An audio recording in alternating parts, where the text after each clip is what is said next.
Bonsoir à tous, bienvenue pour cette troisième émission déjà. Troisième, ça va vite. Troisième émission du Foot Amateur refait le monde. Ravi d'être avec vous aujourd'hui pour une nouvelle émission avec encore un invité de qualité et du contenu à aborder tous ensemble. Je suis toujours bien accompagné évidemment. L'ami Steph est avec moi. Salut Steph, Salut Julien. comment ça va? Bien, j'espère bien que je suis toujours là. Attends, Et on vient de commencer. toutes les semaines, pardon, tu vas changer de t-shirt. Alors Toutes montre-le les un petit semaines. peu, qu'on le voit un peu. Voilà. Hors jeu. Aujourd'hui, il est hors jeu. Hors J'espère que ce jeu. sera pas dans le contenu, mais juste dans le t-shirt. Juste dans le t-shirt. On a le patron aujourd'hui avec nous, donc on va rester gentil. Exactement, exactement. On va l'accueillir tout de suite. Un petit mot simplement pour remercier encore toutes celles et ceux qui nous suivent. On a reçu beaucoup de messages. Ça s'emballe un petit peu sur le groupe, donc c'est très sympa. On a reçu pas mal de vidéos aussi. Preuve de l'engouement et du soutien par rapport au foot amateur. Donc merci à tous. Continuez, n'hésitez pas. On a reçu beaucoup de thèmes à aborder avec notre invité, évidemment. On en a choisi quelques-uns. On ne saura pas tous les aborder aujourd'hui. On essaiera d'abord de se concentrer sur ceux qu'on a. Mais on vous promet qu'on abordera le reste peut-être à l'occasion d'une deuxième émission. Qui sait, je pense que Benjamin ne sera pas contraire. On va lui poser la question tout de suite. On accueille directement notre invité. C'est parti, jingle.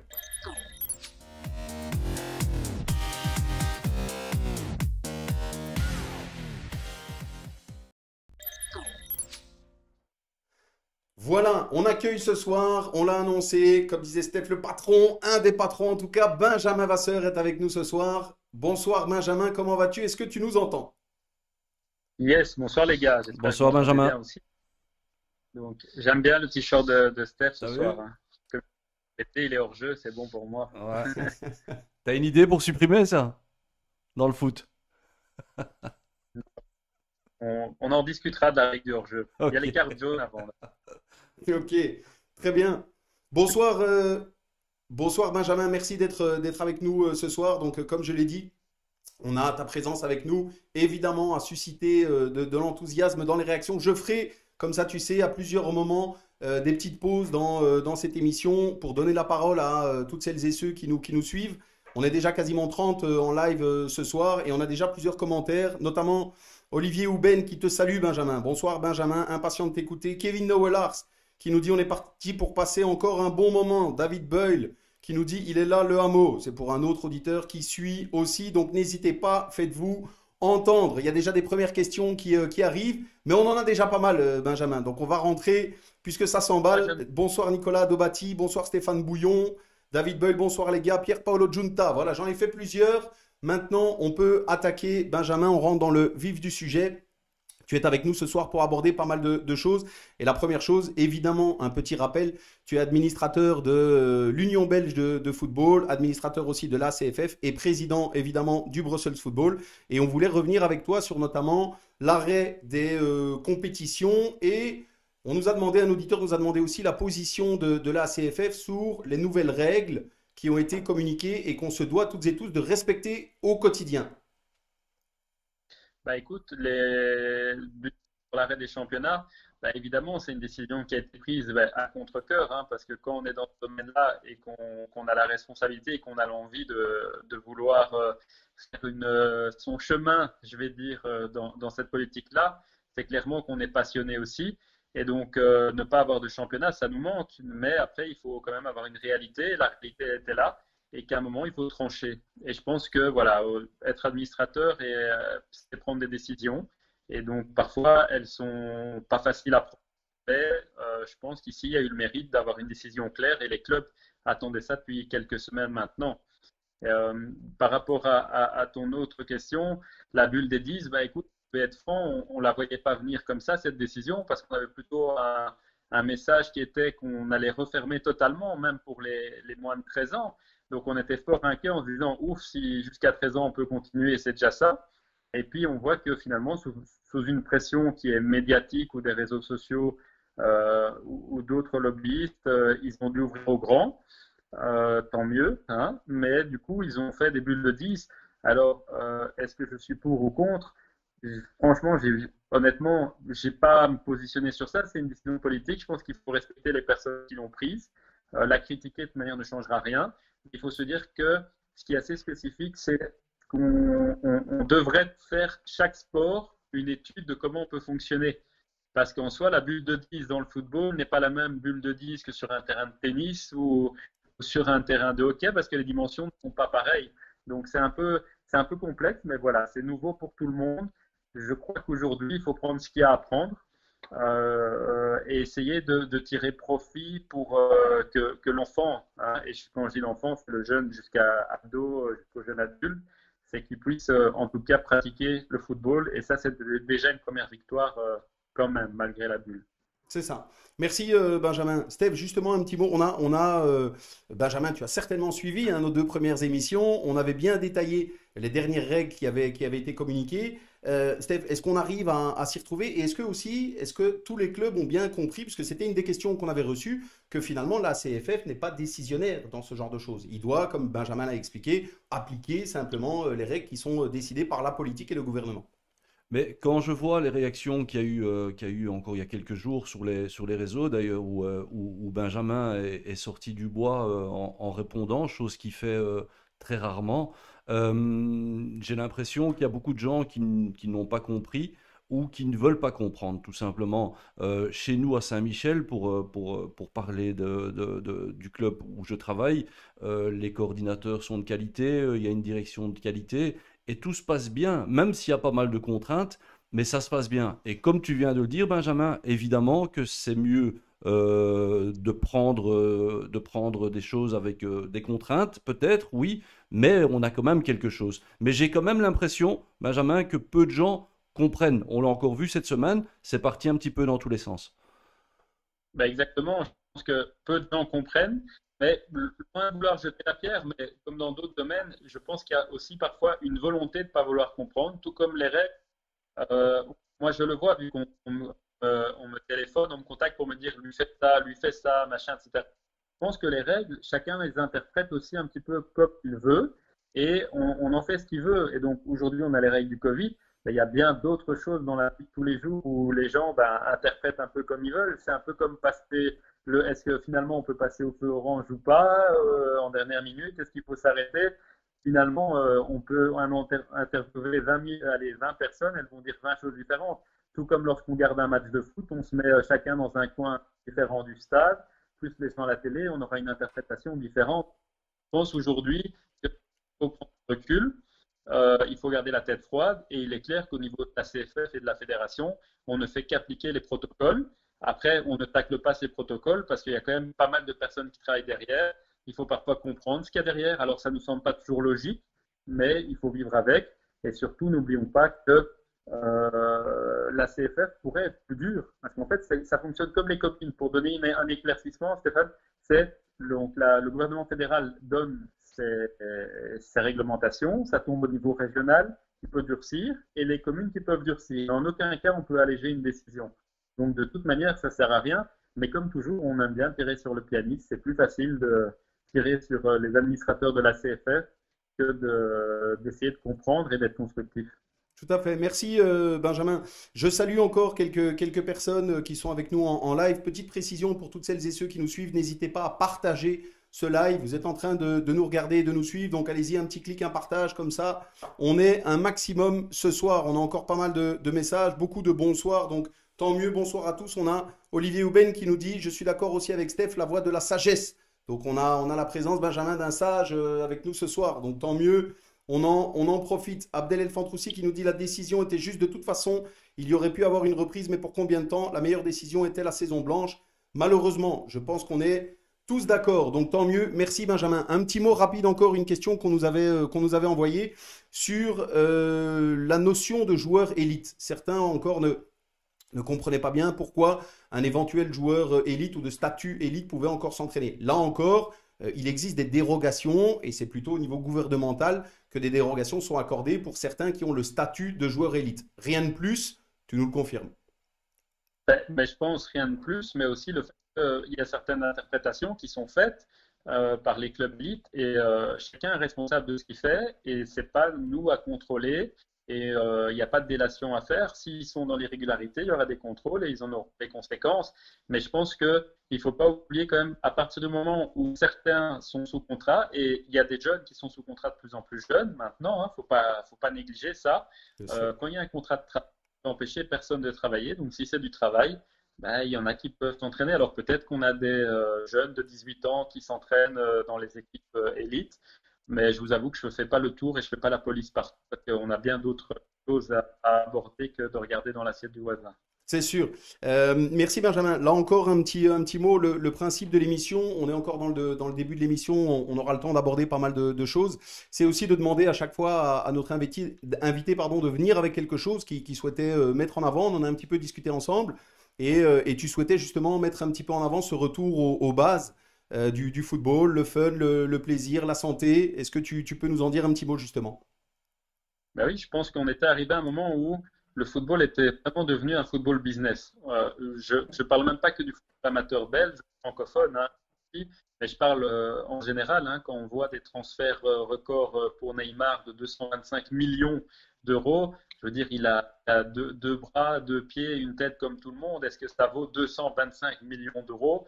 Je veux dire, c'est plus que la moyenne d'euros millions, donc c'est à ça qu'il faut réfléchir. Et donc, au niveau ici, on voit que qu'est-ce qui nous manque? C'est le gazon, enfin, même si c'est du synthétique le plus souvent maintenant, mais c'est le terrain qui nous manque. Et c'est ça qui est important. Et c'est là qu'on voit que ben, finalement, ça nous fait du bien de pouvoir faire du sport. Ça nous fait du bien, notre sport favori, que si on est là, c'est pour parler du football, c'est notre sport. Et qu'on en revient à ça, on a ce besoin, on a cette envie de toucher la balle, de taper dedans, de faire des matchs, cette compétition. Et on n'est pas là en train de se figer sur finalement un championnat, une prime de match, un transfert ou quoi que ce soit. Et on n'entend plus les mots de mercenaires, de champions, de machin. Non, en fait, on parle tous de la même chose. On a envie de refaire du football et taper la balle ensemble, l'un contre l'autre. Et donc, je pense que voilà, il faut en profiter pour un nouveau départ. Exactement. C'était le style de Steph la semaine passée. Steph, est-ce qu'on en a ras-le-bol de ça? Mais on en a ras-le-bol, on va pas cracher dans la soupe, on en a profité, mais Bien sûr. l'époque est plus du tout Toi, plus que moi, d'ailleurs. Ouais, ouais, j'étais un peu meilleur peut-être. Je suis C'est pas c'est- sûr. c'est pour ça. Je suis pas sûr. Mais c'est vrai qu'il y avait une escalade, même au niveau provincial. Là, tu cites Neymar, mais Neymar, il coûte très cher, mais il rapporte aussi gros. Tandis qu'un joueur de provincial, c'est beaucoup d'argent pour en fin de compte pas grand-chose parce que 10 mois après, ce joueur est souvent ailleurs. Donc, mettre beaucoup d'argent sur un joueur au niveau provincial, ça n'a plus aucun sens. On est dans une période très difficile et je pense que cette situation, elle va remettre les idées en place de pas mal de monde dans le milieu du foot amateur. Très bien. Merci, messieurs. Tout doucement, on a déjà abordé 2 points. C'est déjà bien, hein. On est dans les temps, donc tant mieux. Sur ce, toutes celles et ceux qui nous suivent, n'hésitez pas à nous envoyer si vous avez des questions, remarques ou des petits messages à faire passer. C'est le moment. Benjamin, je t'en ai parlé. On termine cette première mi-temps avec un petit jeu. Un petit quiz, 15 questions, questionnaire de rapidité. Attention, il faut répondre du tac au tac. OK? Donc, le principe est simple. Si après les Pas- 15... Tu dis? Je suis pas un grand champion des quiz, hein. Stéphane Non, va mais m'aider, hein. ici, tu verras, c'est très simple. Tu dois juste faire un choix entre les deux. C'est tuer plutôt. Voilà. Donc, pour le même prix, comme je le dis toujours, les deux réponses ne te satisfont pas, mais il faut faire un choix entre les deux. Donc, tuer plutôt. Il y a 15 questions et il faut répondre du tac au tac. Si tu réponds du tac au tac après les 15 questions, Steph et moi, on t'applaudit et les auditeurs aussi. OK? Benjamin, il faut aller vite, hein. T'es pas en réunion là avec tous tes collègues, hein. Il faut que ça aille vite, hein. Ah, c'est... On va essayer. Ok. On va OK. essayer. On est bon, on est prêt? On est prêt, go. OK, c'est parti. Benjamin, tuer plutôt. Tacle ou dribble? Tacle, Coup franc ou penalty? coup franc, Jupiler League ou division amateur? division amateur, Thibaut Courtois ou Manuel Neuer? Neuer, Roberto Martinez ou Marc Wilmots? Martinez, Formation ou sélection? formation. Plaisir ou ambition? J'ai pas entendu ça à couper. Plaisir ou ambition? Plaisir, 4-5-1 ou 4-3-3? 4-3-3, Équipe première ou équipe de jeunes? équipe de jeunes, Lukaku ou Ibrahimovic? Lukaku, pays, hein. Standard ou Anderlecht? Bruxellois, Anderlecht, ACFF ou Brussels Football? c'est piège, hein. Tu as dit? Piège. Fédéral Il n'y a pas de joker, hein. Poker, Bruxelles Football alors, hein. Ok. Foot masculin ou féminin? Foot féminin, tiens. La Belgique numéro un mondial ou la Belgique qui gagne l'Euro? La Belgique qui gagne l'Euro. Le foot pour tous ou le foot pour les meilleurs? Le foot pour tous. Et la dernière, foot amateur ou foot pro? Foot amateur, hein. Ah, ça va. Il a Ça va. ripé un petit peu. Ça Hein. va, ça va, Il y en a Benjamin. une où il a ripé, mais ça va. T'as géré. Merci Benjamin d'avoir joué le jeu. Steph, est-ce qu'on a appris des choses Euh, sur Il y avait Benjamin? non, Ah, attends, parce que Benjamin veut nous dire quelque chose. Vas-y Benjamin. dis-nous. une question embêtante à CFF ou Brussels Football, les deux sont complémentaires, hein. Donc c'était une question piège, hein. Il n'y Bien avait pas de sûr. bonne réponse. Évidemment, il faut prendre ça avec tout l'humour et la dérision qu'on peut avoir dans le foot amateur. C'est pas une préférence réelle entre les deux. Ça, c'est certain. J'ai Steph, gagné quoi? tu as gagné la fierté d'avoir bien répondu sans réfléchir comme tout le monde. Voilà. Ça marche. Steph, est-ce qu'on a appris des choses? Mais non, j'ai pas appris grand-chose, sauf que Neuer à la place de Courtois. Ouais. Bah écoute, Neuer, pourquoi? Parce que j'aime le fait qu'il a quand même été toujours au top de tente, que j'aime pas mal son jeu au pied aussi, je t'avoue, et que je trouve quand même que dans son style, Neuer, on dirait quand même souvent qu'il fait partie des... On dirait qu'il y a 11 joueurs et pas 10 joueurs et un gardien. Donc j'aime bien sa position, toujours souvent très haute, etc. Donc c'est quelque chose que j'apprécie. Je sais pas si tu peux être d'accord avec moi. Ouais, non, non, c'est un gardien ultra moderne et il fait partie du top, évidemment. Moi aussi, ma préférée, je te le dis honnêtement, j'aime pas trop notre gardien Ah, en moi équipe j'aime bien. nationale. Moi. Moi, Donc j'aime voilà, je suis OK avec toi. Par contre, j'en profite, tu sais qu'on a plein de potes, on a plein de potes en commun et qui ont joué avec toi, mais qui réagissent sur les réseaux en nous disant un peu quel style de joueur tu étais. Parce que moi, j'ai pas eu la chance de te voir jouer. Mais donc, allons-y. Hein, Donc toutes ces- Yair, Olivier Canto, etc. Tous ces Voilà. joueurs là qui ont joué Tous ceux avec qui ont Benjamin. connu le joueur Benjamin Vasseur, n'hésitez pas à nous dire quel style de joueur c'était. Dis-nous, Benjamin. Ils sont... Qu'est-ce qu'ils veulent? Dites-moi. Ben, Moi, je ne vois pas ce qu'ils disent. pour l'instant, Benjamin, c'est plutôt Steph Buchens qui lance un appel pour Ouais. savoir quel type de joueur tu étais. Donc, dès qu'on aura les premiers messages, les premiers commentaires, je te les remontrerai. Benjamin, on m'a dit pas extra, moi, hein, je te le dis honnêtement. Stéphane, juste pour te répondre, j'étais un gaucher et je pense que tu as tout dans la réponse. Ouais, ouais, Je bien, suis d'accord, il y Benjamin. a, il y Moi, a je suis des, gaucher aussi. Je suis d'accord, Benjamin. il y a Allez, des marque un exceptions. point. Ouais, il y a des exceptions quand même. Il y a des mauvais gauchers, c'est ça que Ouais, tu veux c'est dire. ça, évidemment. C'est ça. Ok, merci messieurs. Benjamin, on clôture cette première partie. On vient déjà de passer une chouette première mi-temps. On a encore pas mal de choses à aborder dans cette deuxième mi-temps. On se quitte simplement quelques secondes. Donc on revient tout de suite, on attaque la deuxième mi-temps. C'est parti.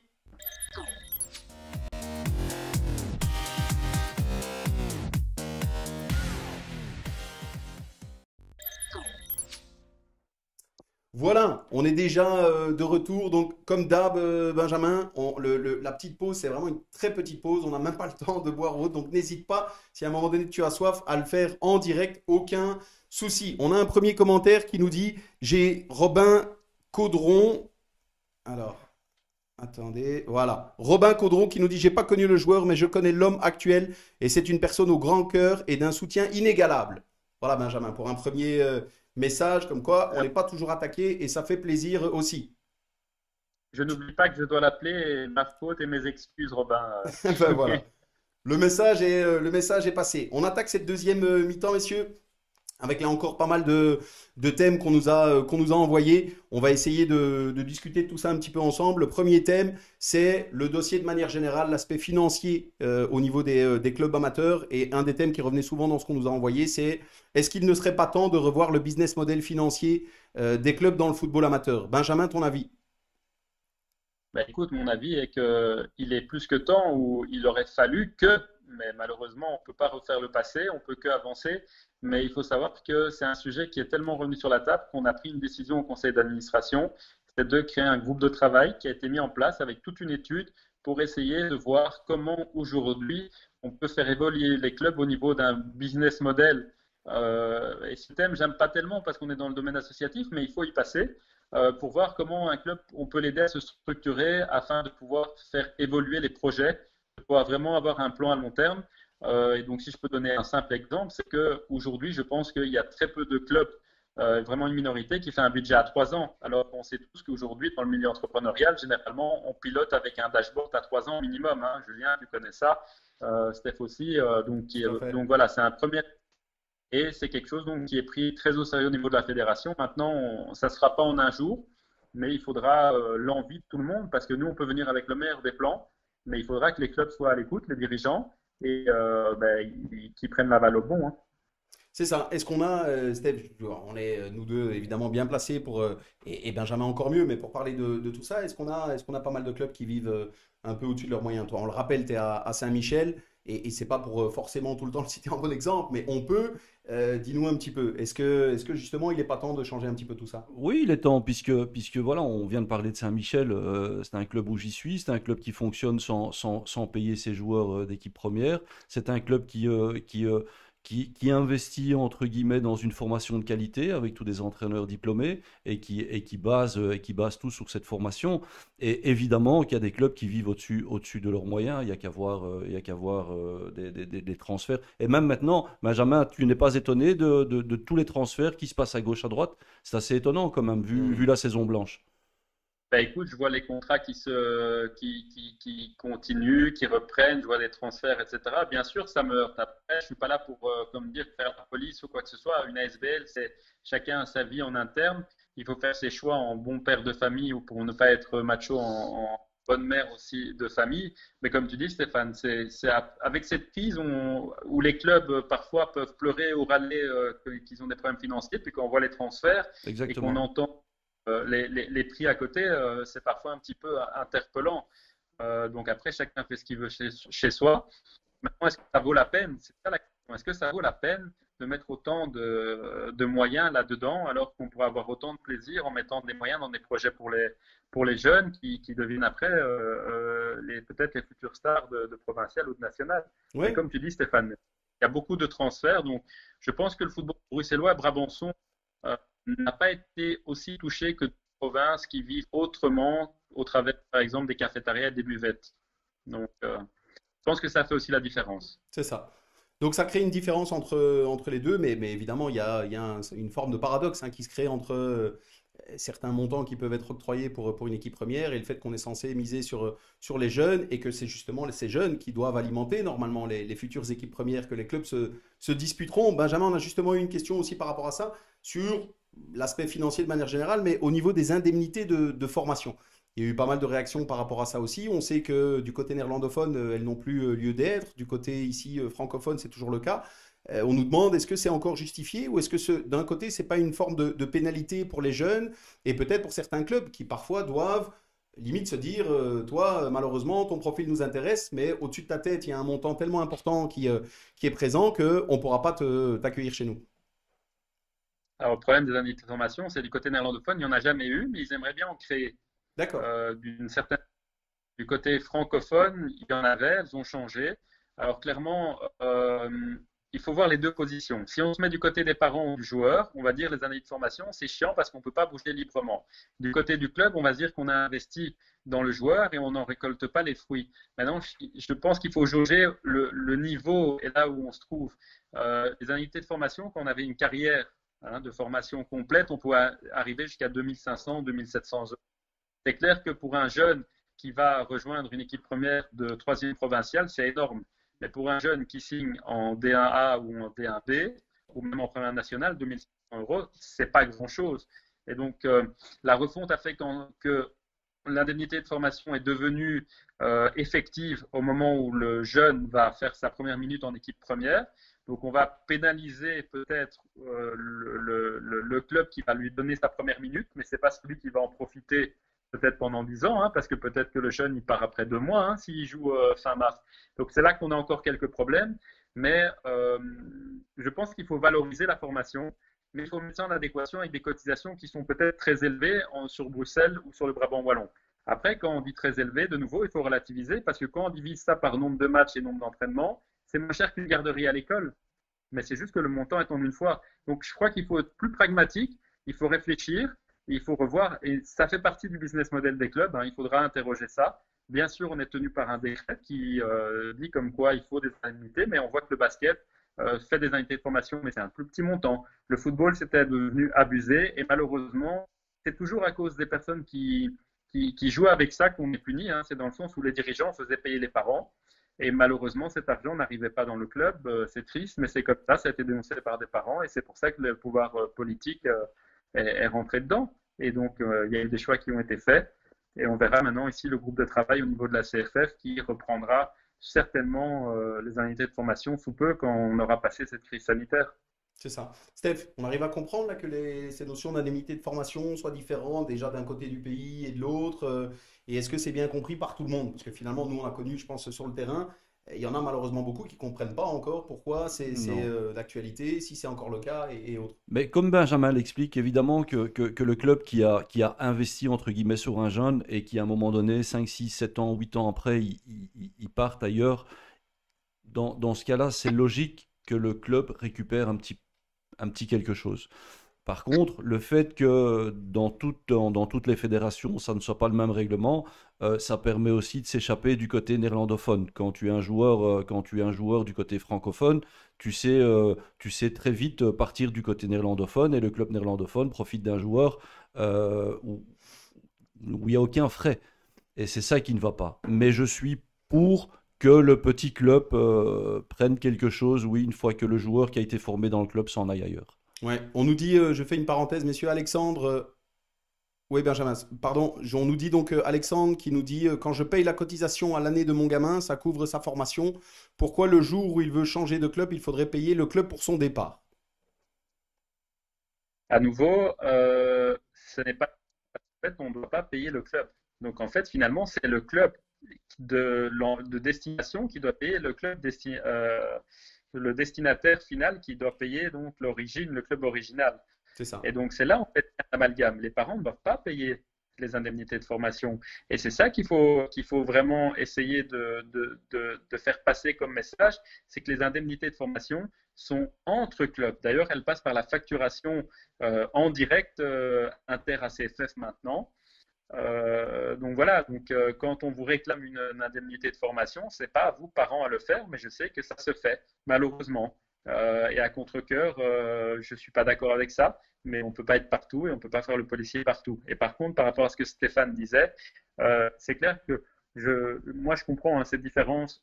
Moi, vous savez, moi je suis quelqu'un qui suis pas un pro-francophone à 200%, pas anti-néerlandophone, pro-flamand, etc. Donc oui, on est un pays de 11 millions d'habitants et dans le football, on est un certain nombre, mais c'est compliqué, toutes ces réglementations.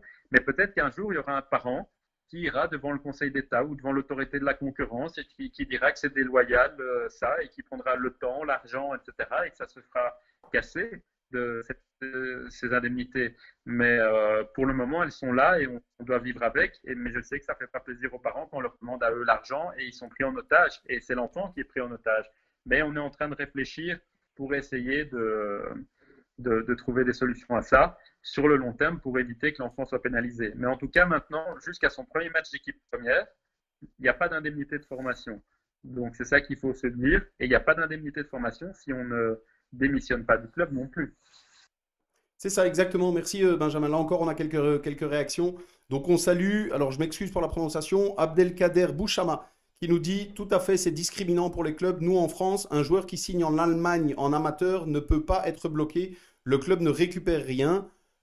Il faudrait avoir les mêmes règles. Alors évidemment, je pense qu'on est tous d'accord pour dire que c'est compliqué, ça amène des complications sur le terrain aussi. Il y a même des clubs, on l'a vécu, qui jouent de ça pour faire une forme de chantage et qui mettent parfois des montants un peu à la carte sur la tête de certains joueurs. Évidemment, tout ça, ça doit cesser. Et au plus, c'est réglementé. Je pense qu'au mieux, ce sera pour tout le monde. Benjamin, encore un point qu'on nous avait envoyé. Vas-y, tu voulais ajouter quelque chose, Benjamin? Peut-être une remarque que Stéphane a connue plus que moi, mais que des amis plus âgés ont partagé. Mais il ne faut pas oublier qu'avant l'arrêt Bosman, les joueurs, quand ils étaient tenus par un club, s'ils voulaient aller jouer ailleurs, il y avait une discussion entre les deux clubs, etc. Et donc, par exemple, Anderlecht, les jeunes qui étaient formés à Anderlecht, une fois arrivés en junior UEFA, ben, de temps en temps, début de saison, ils étaient appelés et on disait, tiens, toi, tu vas aller jouer un an dans ce club en P1, on te donne la part. Hein. Je veux dire, c'était comme ça. Hein. C'était C'est clair. Juste, c'est vrai. C'est vrai. Je l'ai vécu. Hein. Je l'ai vécu. J'ai fait ma formation à XL et puis je suis parti très tôt du côté du RWDM. Et le président d'XL à l'époque s'est sucré sur mon dos alors que j'avais une dizaine d'années. Tu vois, donc voilà, il faut voir d'où on vient aussi et connaître le passé pour voir qu'on s'améliore petit à petit et on finira peut-être par trouver la formule magique. Hein. C'est ça, espérons-le. On a un commentaire encore, Alexandre, qui nous dit en plaisantant, si tu mets Maître Misson sur le coup, c'est réglé en 5 minutes. Donc peut-être que ça pourrait aider dans certaines Ouais, situations, lui, il fait peur, lui. mais Ouais. pas toutes, voilà, peut-être pas toutes. On enchaîne, messieurs. Benjamin, encore un petit mot. On a eu aussi pas mal de messages sur, bah, évidemment, on a parlé des finances, on a déjà abordé pas mal de choses, mais sur peut-être un rappel des aides qui sont octroyées par la CFF et comment se passe aussi, on sort un peu du côté financier, mais les relations entre la CFF et les clubs. Est-ce que là, déjà la communication est bonne, mais est-ce qu'il y a une bonne compréhension entre les deux parties, notamment sur tous les sujets qu'on vient d'aborder ensemble? Alors, au niveau financier, je sais qu'il y a eu un peu un amalgame ici suite à une petite administrative, une facture qui n'était pas partie hors deuxième période de confinement et qui est partie plus tard, etc. Mais en tout cas, vous devez savoir quand même que pour la saison 2019-2020, il y a eu 4 mois où on a donc gelé et complètement annulé tout ce qui était contribution fédérale et d'assurance vu qu'on ne pouvait pas. Ensuite, après, le football a repris, donc c'était logique de payer sa contribution fédérale et d'assurance. Et une fois qu'il y a eu le deuxième confinement, on a donc annulé aussi plusieurs mois de cotisation fédérale, mais pas de cotisation d'assurance parce que les jeunes qui allaient courir autour du terrain seul à seul, parce que ça c'était permis, hein, sans encadrement, s'ils se blessaient, il fallait quand même qu'ils soient couverts. Hein, une assurance, on n'a pas annulé les assurances auto pour autant alors qu'on était en confinement. Donc ça, il faut se le dire. Mais il faut aussi rappeler le montant qui sont payés. Parce que pour des jeunes en tout de 13 ans, on ne dépasse pas les 4 euros. Et puis on arrive pour les gens ensuite de 18 ans à quoi? 8 euros hors TVA, 10 euros. Et donc, jeunes, donc ce ne sont pas des montants très pour une saison, hein, avec la cotisation fédérale et la cotisation d'assurance. Qui paye une assurance corporelle pour 10 euros par an? Allez, c'est C'est très clair. bas. Mais après, les clubs, mais le problème vient de quoi? Ben, les clubs qui gardent des gens affiliés pour toucher l'indemnité de formation, donc ils sont 300 jeunes actifs et ils ont 900 affiliés, mais ils doivent payer la cotisation de 900 affiliés. Donc, je pense que là, de nouveau, il faut revoir le business model en profondeur. Il ne faut pas blâmer les clubs, mais je pense qu'il faut être très transparent vers les parents sur ce qui est réellement ce montant de contribution. Hein. Donc, les factures qui ont été importantes en octobre, c'est aussi les indemnités de formation qu'on a voulu pour mettre des jeunes en équipe propre, les assumer. Donc, la fédération, elle a aussi du chômage temporaire, elle a aussi des coûts. Et donc, c'est très important de se dire quand même qu'elle doit vivre, hein, parce que sans fédération, il n'y a pas de football. Et je pense quand même qu'on a été à hauteur de plus de 10 millions d'euros dans le football amateur pour alléger les factures du club. Hein. C'est ça. Merci, Steph, justement, un petit mot par rapport à tout ça. Est-ce que tout le Oui. monde s'y retrouve? Mais non, pas du tout. C'est justement, Benjamin, on l'a vu, on l'a vu. Cette semaine, c'était assez chaud quand même sur les réseaux. Bah, j'ai pas mal de potes qui sont dans des clubs et j'ai lu pas mal de choses. Et alors, j'ai vu différents montants, en fait, par rapport à des clubs. Moi, je lisais qu'il y avait des clubs qui avaient un certain montant payé, d'autres, c'était beaucoup plus, d'autres beaucoup moins. En fait, ils vont chercher où ces chiffres? Bah, écoute, c'est simplement les factures ACFF qui sont disponibles dans la plateforme Kickoff pour le correspondant qualifié qui doit les donner au trésorier. Et donc là, on a clairement une réflexion autour de ça pour peut-être les rendre plus lisibles et plus facile parce que c'est vrai que c'est un modèle assez spécifique, mais un peu comme les décomptes de charges qu'on a avec les copropriétés, vous voyez, débit, crédit, etc.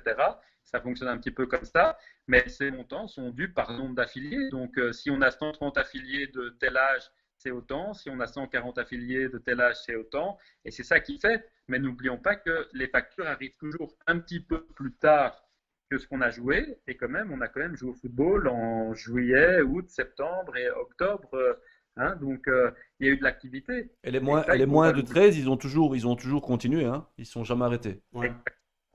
Et donc, on a fait cadeau même pour les 13 sur une partie de la cotisation fédérale. Mais voilà, il y a des coûts. Mais ces coûts, quand on voit une facture de 1000 euros ou 1400 euros, si on déclare 900 jeunes, ça fait combien par jeune? C'est ça, c'est là qu'est le souci. Si on n'avait pas de prime en équipe première pour les 6 matchs de championnat qui ont joué, peut-être qu'il y aurait eu la trésorerie pour, parce que n'oublions pas que les parents payent la cotisation pour un an. Donc quand on paye une cotisation de 450 euros et que l'enfant, on doit payer pour lui une cotisation fédérale, une cotisation d'assurance qui revient à 15 euros, bah, finalement, le club qui a touché la cotisation est capable de payer. Alors, je ne jette pas la pierre, mais je pense qu'il ne faut pas tout le temps jeter la pierre aux dirigeants de la CFF parce que on fait quand même notre maximum aujourd'hui pour essayer de demander des aides. D'ailleurs, ça s'est transformé avec 3 millions d'euros qui ont été partagés envers tous les clubs sportifs, tous sports confondus. Et là, maintenant, il y a 6 millions qui se débloquent à nouveau. Donc, on essaye de faire un lobbying assez important pour des aides. Et donc, il faut être solidaires tous ensemble, hein. C'est ça. Merci Benjamin. On a encore quelques commentaires. Donc là encore, ceux qui nous suivent, n'hésitez pas à commenter, à réagir, à partager aussi le live, hein, parce qu'on voit les Apaches qui regardent mais qui ne veulent pas partager, Steph. Donc, Partagez les gars, si tu veux envoyer un partagez. message au Ouais, le la moment. team XL et toute la clique, Voilà. partagez, on Parce que partage là, un y a rien, max. les gars. On le voit, hein, donc on vous voit en direct, hein, Et donc, tous ceux qui faisaient la révolution derrière le clavier là en semaine, ils sont où? ils sont où? Hein, C'est ils sont ça. où? Exactement. Donc je reprends quelques commentaires qu'on nous a passés. Ouais, Benjamin, tu voulais dire quelque chose? Je dis à Stéphane, je suis là, hein. Je peux revenir, hein. Ben Il n'y a pas voilà. de Donc souci. Ok. à mon avis, tu reviendras, Benjamin. On a Mehdi Henry qui nous dit on est aussi pénalisé lorsqu'on doit courir après le président, car pour signer le transfert, c'est absurde, car si le délai est passé, on ne peut plus partir. Ouais, il y a des présidents qui malheureusement jouent là-dessus aussi. Nicolas Georges qui nous dit en tant que trésorier, je reçois certaines factures, je suis consultant financier et je n'y comprends rien. Pas évident, donc on t'invite, Voilà. Nicolas Georges, à contacter Benjamin Vasseur ou plutôt Brussels Football qui se feront un plaisir Il a, de t'aider. Dis-nous, Benjamin. il a raison, hein. C'est pas toujours facile de comprendre comment ces factures sont éditées. C'est ça que je Voilà. dis, on en a pris conscience. Et donc, au niveau opérationnel, il y a cette étude qui va se faire pour rendre peut-être plus lisible. Mais n'oublions pas quand même que même l'État a changé le modèle d'avertissement d'extrait de rôle et c'est pas encore parfait, mais on essaye de rendre ça plus lisible. Pour plein de choses, on essaye de rendre plus lisible aujourd'hui, hein. Les conditions générales des banques, on essaye de plus écrire en Time New Roman 7 pour que ce soit lisible, etc., hein. Donc, je pense qu'il faut un peu laisser le temps et que dire ce qui va pas, c'est bien, mais être tout le temps dans la critique, c'est moins bien. Donc ici, c'est quelque chose qui est vrai, et donc on va essayer d'améliorer le modèle de facture, ça c'est clair.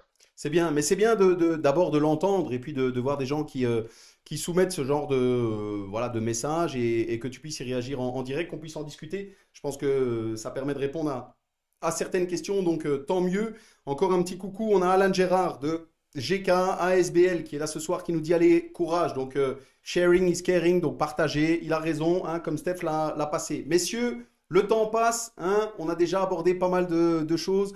On a encore quelques petites choses à voir pendant cette troisième mi-temps. On va déjà clôturer cette deuxième mi-temps. On a encore de quoi s'amuser juste après. Un petit jingle et on se retrouve juste après. C'est parti.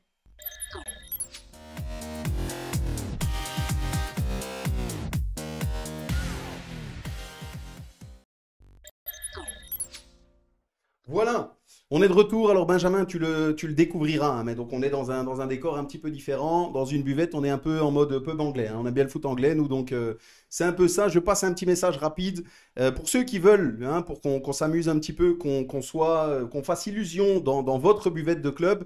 On est tous, on en a parlé avec Benjamin, on est tous malheureusement, je ne vais pas dire triste, mais on est en manque de football, mais on est aussi en manque de pouvoir se retrouver dans la buvette. Donc vous pouvez nous envoyer une photo de votre buvette, de votre club. On se fera un plaisir de la mettre derrière nous et de faire comme si on était dans votre club, dans votre buvette. Le clin d'œil sera fait avec le nom de votre club. Évidemment, on attaque cette troisième partie, troisième mi-temps, avec le démarrage comme toujours. D'abord, le petit jeu concours. Ceux qui l'ont vu passer, il y a un petit pack de produits sport à gagner avec des boissons sportives, des barres énergétiques, un essuie, une paire de chaussettes antidérapantes, tout ce qu'il faut pour être au taquet quand la saison reprendra, puisqu'elle reprendra l'année prochaine évidemment, mais la saison personnelle, la préparation reprendra bien vite. Donc le système est simple. Pour ceux qui connaissent, vous donnez en commentaire un chiffre de 1 à 5000. Alors je fais une parenthèse, normalement c'est notre invité qui choisit le chiffre. Cette fois-ci, Benjamin, on a été un petit peu juste au niveau du timing, donc on s'est permis de choisir le chiffre. Donc voilà, j'invite tous ceux qui nous suivent. C'est parti, chiffre de 1 à 5000. Évidemment, il ne faut pas tomber juste, il faut juste trouver l'approximation et on choisira celui qui est le plus proche. Voilà, c'est assez simple, ça dure une quinzaine de minutes, donc n'hésitez pas à commenter, c'est le moment, un chiffre de 1 à 5000.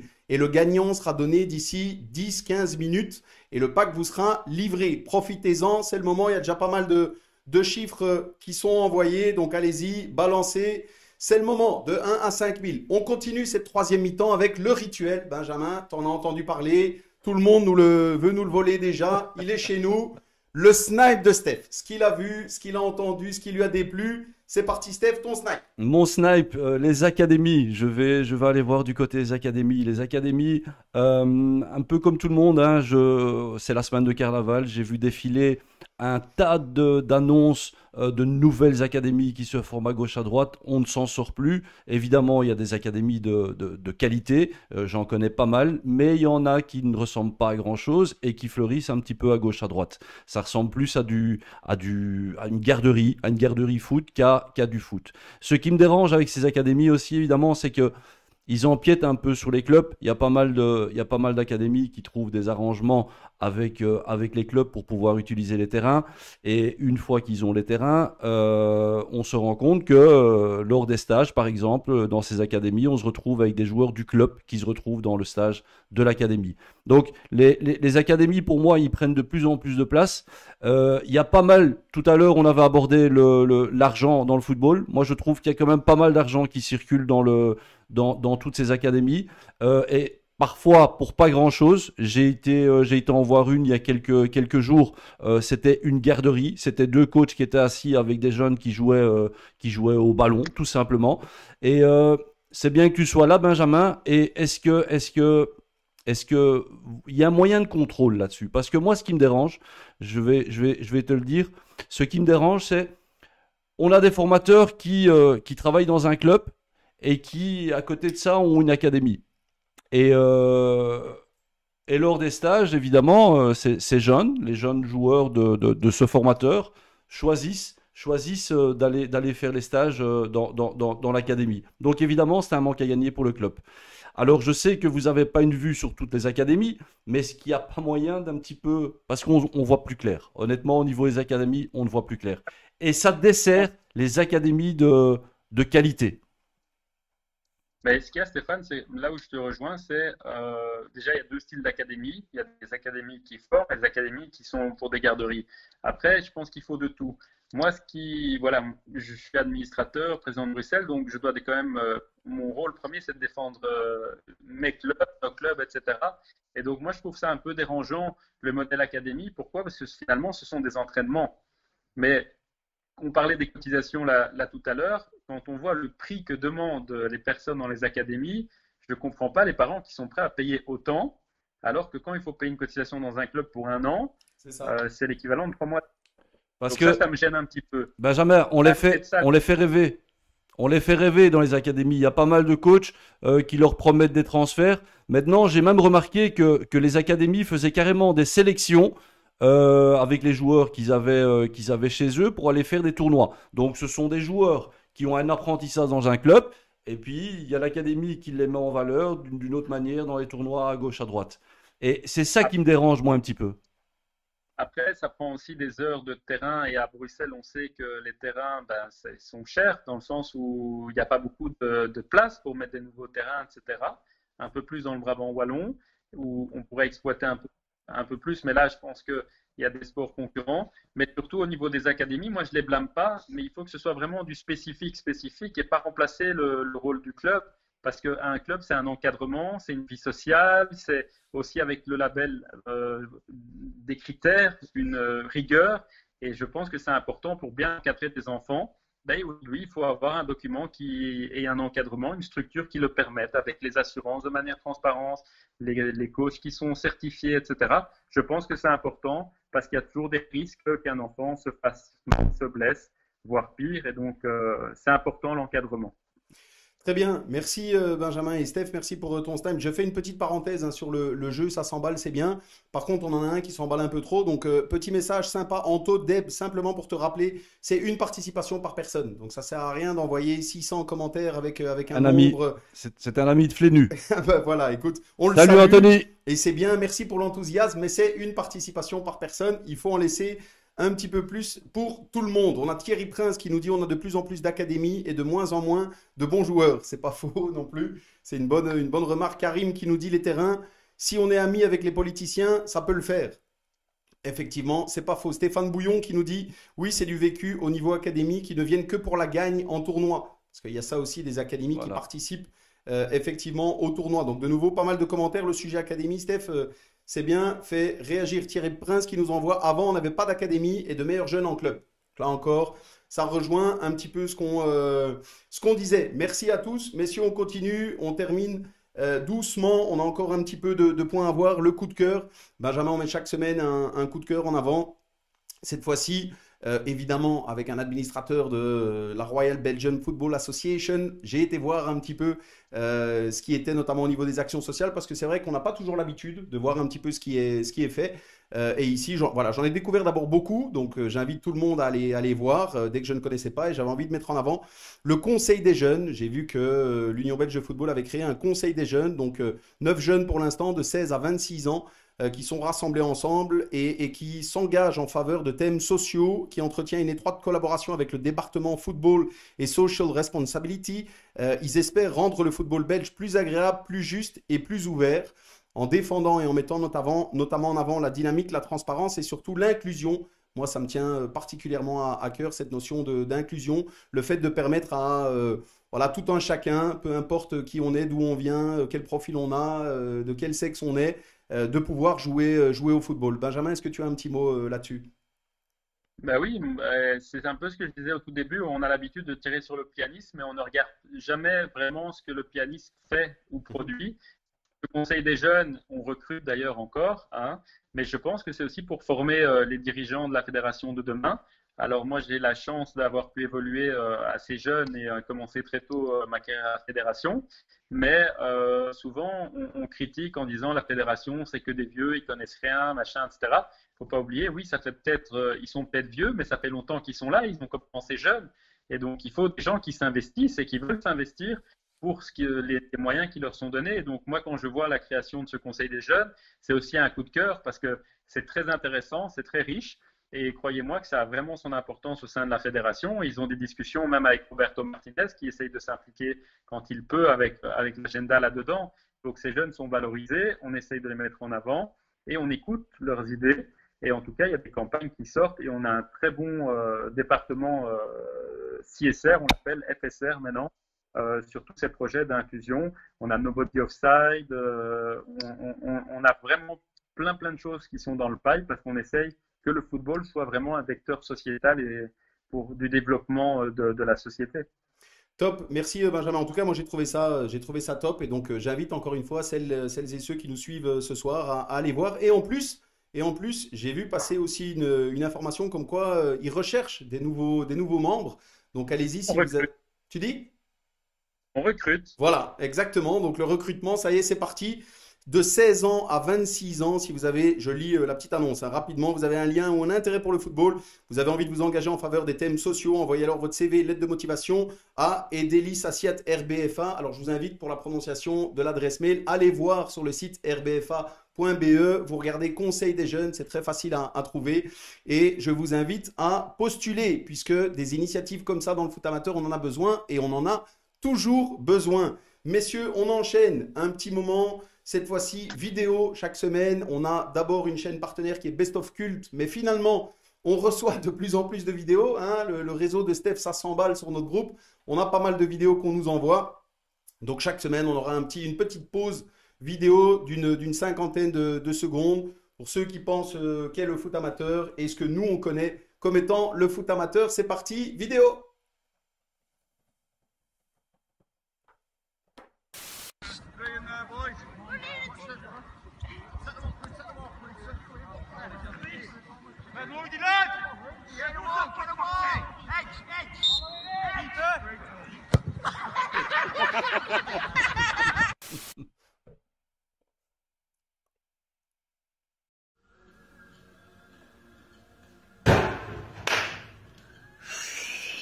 Non, peut-être.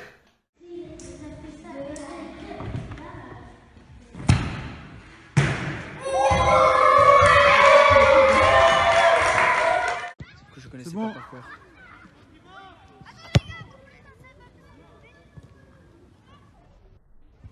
Voilà.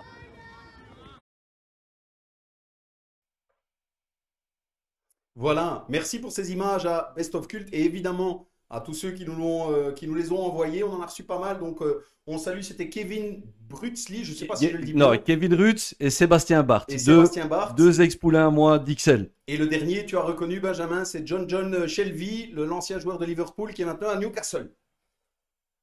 Bien ça. C'était moi, hein. Quoi cette histoire? D'ailleurs, Benjamin, on attend la tienne, hein. Benjamin, on te met au défi. Hein, maintenant, on a un groupe, beaucoup de vidéos nous sont envoyées. Vas-y, Benjamin. Mais Stéphane, c'était un montage, hein. Il a grandi les Gaules. Ah. C'est vrai qu'on le voyait pas bien. Hein, la qualité n'était pas. Donc, Ouais, il y a mais un doute persiste. non, c'est Un dedans. doute persiste. C'est dedans, sans discussion. Sa vidéo, elle était déjà légendaire sur les réseaux sociaux, mais donc il est quand même meilleur pour mettre la balle au fond du filet que pour tacler quand même. Juste. Ah ben voilà, c'était pas un tacleur. Mais donc, Benjamin, le message est passé. Là encore, tous ceux qui nous suivent, balancez vos vidéos. On les mettra au fur et à mesure des semaines. Benjamin, si tu te sens hein, de nous faire une petite vidéo ou que tu en as une dans les bacs, n'hésite pas. Elle est la bienvenue et on se fera un plaisir de la passer. On verra juste si c'est en début de vidéo ou à la fin de la vidéo. Ben, je ne pourrais pas faire d'ombre à Stéphane. Non, vas-y, moi je t'attends, moi, avec impatience. Ok. Ton pied gauche. Ah ben voilà. Et Sébastien Barthes qui nous envoie quelques emojis contents. Ben bravo Sébastien. Et Kevin Rutzli, même chose. C'est Steph qui m'a donné ce surnom de Bruce Lee. Voilà. Ouais. Donc on apprend aussi des anecdotes. Et Thierry Prince qui nous dit lol, le coup de patte de Steph, il a appris ça avec les Boskamp Boys. Voilà, La belle époque. la Voilà. belle époque. Comme quoi, les restes, on les garde tout le temps, hein, Steph? Tout le temps. Voilà. C'est inné, c'est comme ça. Une fois qu'on l'a, on le garde. C'est comme ça. Exactement. Merci. Là encore, on enchaîne, messieurs. On est tout doucement sur la fin. Benjamin, il nous reste 2 questions à aborder ensemble. Simplement pour terminer, est-ce que tu peux nous expliquer, petite anecdote, un de tes meilleurs souvenirs au football ou dans le monde du football? Dis-nous tout. Bah écoute, j'ai plein de bons souvenirs dans le football. C'est dur d'en choisir un parce que c'est vraiment une passion et dans la passion, il y a peut-être des mauvais moments, mais on retient que les bons moments. Mais il y a 2 moments qui sont pour moi qui restent des bons moments. Un qui est sportif, c'est le vestiaire qu'on partageait donc avec le staff au Stade Évreux quand on a été champion avec Luc Libert, avec Asren Fnikou, Yair, etc. Tout ça. C'était vraiment une ambiance de frères dans le vestiaire et ça faisait du bien parce que comme je pouvais plus jouer au foot à cause de mon genou, etc., je retrouvais ce côté vestiaire et tout. Et donc on a passé des moments formidables à refaire le monde pendant des heures où on se disait mais il est 1h du matin, on a fini l'entraînement à 21h, on parlait 4 heures dans le vestiaire, quoi. Je veux dire, donc voilà, c'est les bons moments extra foot.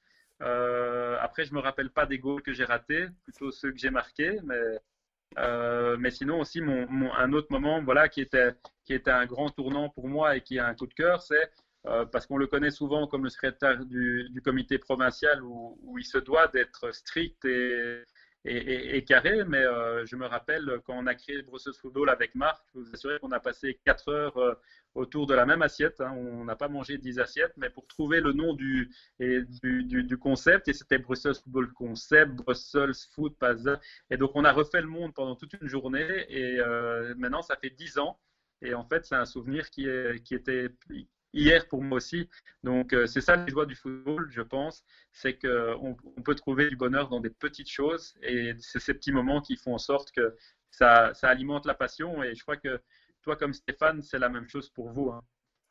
Exactement, Ouais. merci Benjamin. En fait, on a tous les mêmes histoires. Je pense, le club qui change et les moments dans l'histoire de ce qu'on vit Ouais. dans le foot qui changent. Mais on a Exact. tous quasiment les On mêmes a histoires. comme Benjamin vient de l'expliquer, ça m'est déjà arrivé aussi. Rester dans Comme un toi vestiaire aussi. jusque je sais plus quelle heure. Bien plus tard qu'à 1h du matin, Voilà. Benjamin. Et c'est Et ça pour qui nous l'anecdote, manque. une anecdote quand même sportive, c'est que j'étais encore un jeune innocent à 16 ans, mais mes coéquipiers de l'époque et mon coach qui était André Gandibleu et mes coéquipiers Didier Pelenda, Frédéric Verbetzel, je suis parti en stage avec eux, je n'avais jamais bu d'alcool. Tout ce que je sais, c'est que je me suis à un moment réveillé devant chez moi en pensant que j'étais... Mais c'était les joies d'un stage bien arrosé et donc ça fait partie aussi des joies du football et son folklore, hein. Exactement. Donc voilà. Là encore, on a tous les mêmes histoires. Moi, les stages, je ne vais pas en parler ce soir, mais je pense qu'on aura l'occasion peut-être dans une autre émission. Benjamin, je fais une petite parenthèse. Il y a justement, tu parlais de Marc Rosens, évidemment. Karim qui met un message sympa justement. Marc et Benjamin font du bon boulot malgré toutes les difficultés rencontrées, pas toujours évident avec les moyens à disposition. Il faut de l'implication et de la passion et ils en ont. Très bonne continuation. Merci à lui. Ben Mais c'est voilà. clair que la chance de pouvoir compter sur Marc pour un duo complémentaire. Et donc, c'est clair que parfois, les décisions ne sont pas sympathiques ou sont compliquées. Mais je peux vous assurer que derrière la main de fer, il y a un grand cœur qui est là. Hein. Donc, et croyez-moi qu'il est passionné et qu'il ne compte pas le nombre d'heures. Et donc, quand on le connaît de manière proche, on peut le dire. Eh ben, top, merci Benjamin. On nous dit encore Thierry Prince qui nous dit la belle époque, ce que tu justement viens d'expliquer. Karim encore qui nous dit Benjamin, j'ai un bon jeune pour le Stade Éverrois, ton club de cœur. Donc maintenant tu es un peu manager aussi, on te propose des joueurs. Exactement, mais s'il y a un très bon jeune, c'est pour la section de Bruxelles. Hein. Donc, Ben voilà, on le donc renvoie voilà. donc Karim, si tu es avec nous, on te renvoie vers la détection de Bruxelles. Stéphane Bouillon qui nous dit le côté festif du top stade éverrois. Tout ça, ça rappelle des bons souvenirs, comme on l'a dit. Chacun dans son club. On Je crois enchaîne. qu'il Tu dis? y a un défaut, Bouillon, c'est qu'il est standardman. Pour un Bruxellois, c'est pas très bon, je pense. Eh ben voilà. Stéphane, tu entends le message est passé. Tu es un petit défaut. Voilà, tout le reste c'est très bien. Philippe Segers qui nous dit je confirme, Steph, des heures dans un vestiaire. Ben ouais, je pense que vestiaire, buvette, stage, des heures on en a passé sur le terrain. On va dire ça comme ça.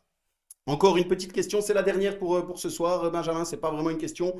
Est-ce que tu as un message à adresser au monde du foot amateur, à la CFF, à Brussels Football ou autre? Choisis, vas-y, c'est le moment. Eh ben, moi, je pense qu'on doit voir cette crise sanitaire un peu comme la fin de la Deuxième Guerre mondiale, où on a, donc, si on regarde d'un point de vue historique, connu les années folles. Et donc, je ne dis pas qu'il faut faire des folies, mais je pense qu'il faut retrouver la joie du football bruxellois, mais même le plaisir. Et donc, on doit retrouver ce football pour lequel on criait au bord du terrain, clairement, mais on criait positivement, on encourageait, on applaudissait. Et quand les joueurs rentraient au vestiaire, on n'était pas là pour essayer d'en cogner un, mais plutôt pour taper sur l'épaule. Et on était des fanatiques de voir le football même au plus bas niveau. Et j'espère qu'on va retrouver cet engouement, cette naïveté et le plaisir parce qu'on aura connu une sorte de guerre hein, et qu'on retrouvera le plaisir simple parce que je pense que le football, c'est pas compliqué. Hein, on peut très bien jouer avec deux canettes et une troisième échotée et quand même arriver à faire un match. Hein, donc voilà, j'espère qu'on retrouvera get to the base, donc cette joie et cette naïveté de notre sport. Bien d'accord, Benjamin. Et je confirme, puisque moi j'ai joué dans toutes les cours de récréation et les quartiers à Bruxelles où je jouais, avec deux canettes justement. Hein. Ceux qui connaissaient la technique, on appuyait avec les doigts pour aplatir bien comme il faut la canette et qu'elle soit ronde. Et on s'est fait des heures et des heures. Et c'est des moments fantastiques. Steph, un petit mot justement sur tout ça. Bah, moi, voilà, Benjamin sait que j'ai pas ma langue en poche et pourtant, et je te l'ai déjà dit lors d'une émission précédente, je suis persuadé que tu es un bosseur. Je suis persuadé que tu as envie de changer les choses et j'espère honnêtement que tu vas y arriver parce que le football amateur en a besoin. On était dans une escalade qui est plus possible, plus jouable. Et voilà, un petit message à toutes ces personnes qui sont négatives. Il faut faire confiance. Il faut faire confiance aux gens qui nous dirigent. Et là, on a la chance d'avoir quelqu'un d'assez jeune et dynamique pour tout ça. Donc voilà, Benjamin. Honnêtement, moi, j'ai totale confiance en tes idées et j'espère que tu craqueras pas à un moment donné parce que c'est assez chaud boulette quand même de gérer tout ce monde. Non, t'inquiète, Stéphane. Je suis engagé et je suis quelqu'un de très têtu. Donc voilà, mais la prochaine fois que je reviens, je te remercie pour ton petit message là. Donc on pourra mettre un polo supporter, hein, tu seras plus hors jeu. Ouais, ok. Je mettrai Donc le prochain, c'est supporter. Je, supporter. je fais encore une ou deux parenthèses, messieurs, parce qu'on a Stéphane Bouillon, Benjamin, qui rigole et qui nous dit, j'assume Benja. Donc voilà, il assume l'équipe qui supporte. Personne n'est parfait, donc la prochaine fois qu'il est sur Facebook, il pourra comprendre que je ne suis pas parfait alors. Eh ben voilà, personne ne le l'est, tu as bien raison, nous non plus. David Bull qui dit les stages à Butchenbach, tu te rappelles Julien, alors, mythique du temps de l'Union Saint-Gilloise, mythique les stages à Butchenbach. Thierry Prince qui nous dit bonne soirée les amis, top votre émission. Chantal qui nous dit vu le sujet d'actualité et l'invité, l'émission est trop courte. Ça veut dire que c'était plutôt sympa et qu'on a pu aborder pas mal de choses. Tu dis? C'est trop court, hein. J'ai pas entendu. C'est la deuxième fois qu'on nous dit que c'est trop court, Eh ben, l'émission. exactement. Ça veut dire que c'est une bonne chose. On aura de quoi certainement discuter. Et je rappelle qu'il y a beaucoup de thèmes qu'on nous avait envoyés, qu'on n'a pas pu choisir aujourd'hui parce qu'on est limité. On arrive pile justement à la fin de cette Mais heure. Messieurs, on a passé une bonne heure ensemble. Vas-y, Benjamin. pas de problème et même avec grand plaisir de revenir. S'il y a possibilité d'avoir deux invités, même pas de souci d'essayer de faire quelque chose de plus ample. Mais peut-être un petit message pour le premier invité qui restera historique quand même, parce que j'ai pas eu le temps de faire une petite vidéo pour lui souhaiter bon anniversaire. Et donc j'aimerais quand même souhaiter un bon anniversaire à notre ami Jack, qui se reconnaîtra. Stéphane, tu lui forwarderas le lien, tu ne regardes pas. Mais Non, donc il voilà, regarde, il regarde. C'est un des fans de l'émission. Et en plus, c'est toi comme invité, donc il est sûrement dans son fauteuil. Il aura eu 1 heure de vidéo de ma tronche pour son anniversaire. Eh ben, écoute, merci là encore, Benjamin. Le message est passé. Ben, messieurs, on clôture. On est à la fin de l'heure. Dernière question pour toi, Benjamin, pour toi, Steph. Le petit bilan de l'émission et de cette petite heure passée ensemble. Vas-y, Benjamin. Très bon, c'est passé très vite, très sympathique. Donc voilà, mais hâte quand même de pouvoir faire ça à côté de vous sur un plateau, même en direct sur Facebook, mais à côté de vous. Hein. Donc voilà, ça manque toujours un petit peu ce contact humain. Donc voilà, mais sinon, très, très chouette et pratique à refaire. Top. Merci, Benjamin. Merci Steph. Benjamin. Ben, et à partir du moment où l'émission elle donne l'impression d'être passée très vite, c'est qu'elle a été agréable. Évidemment, maintenant avec avec tout ce qui se passe, on aurait pu faire 2 heures. Mais merci à toi Benjamin d'avoir répondu présent. Et ben, ici c'est chez toi, hein. Donc quand tu as quelque chose à dire, au lieu de s'énerver derrière un clavier, c'est mieux de le faire en live, je pense. Pas de C'est souci, on fera. c'est ça. Et Benjamin, un petit mot aussi. Moi, je vais clôturer sur tout ça. Évidemment, moi, j'ai été ravi de t'accueillir. Merci pour les échanges qu'on a eus avant et évidemment pendant cette émission. Je pense pour rejoindre Steph, je pense que c'est évidemment très agréable d'avoir des personnes comme toi à la tête du football provincial et même avec une connotation nationale. Pas parce que tu es jeune, simplement parce que tu es quelqu'un de disponible et pas tout le temps, bien sûr, parce que tu travailles beaucoup. Mais je pense que c'est quelque chose qui fait beaucoup de bien et on a besoin de ça dans le foot amateur parce qu'il n'y a jamais assez. Moi, je suis un grand défenseur de la communication et on n'a jamais assez, je trouve, de communication entre les différentes parties, les différentes structures, les hommes de terrain, les hommes qui dirigent, qui décident. Et donc voilà, c'est très agréable d'avoir une personne comme toi et de pouvoir échanger comme ça pendant 1 heure. Pas de souci, toujours à disposition. Et ben voilà. Merci encore, Benjamin. On termine, on a un petit rituel. Donc, si tu as quelque chose, une boisson ou autre, c'est le moment. Moi, je fais un petit clin d'œil. Voilà. Qu'est-ce que tu as, toi, Benjamin? Mais je vais peut-être en décevoir certains et peut-être d'autres me féliciteront, mais là, je vais boire un grand verre d'eau. J'ai vraiment très soif et donc je serai à l'eau plate. Eh ben voilà. Bravo à toi. Tu es le digne représentant de la tournée minérale qui a lieu pour l'instant. Je le suis un petit peu moins. Je reconnais, j'avoue. Et j'assume. Steph, qu'est-ce que tu as, toi? Sportif d'élite, moi, toujours la même chose. Voilà. Lui, il est dans l'énergie tout le temps. Ouais, voilà, Steph, c'est ça. il est dans l'énergie pour bien terminer la soirée. Et moi, je reconnais, j'avoue, j'ai une chérie chouffe. Voilà, j'avais jamais goûté. Donc, c'est pour ce soir une chérie chouffe. On clôture là-dessus, messieurs. Benjamin, merci. Steph, merci. Merci À Julien. la semaine prochaine. Et santé! Merci. Bye bye.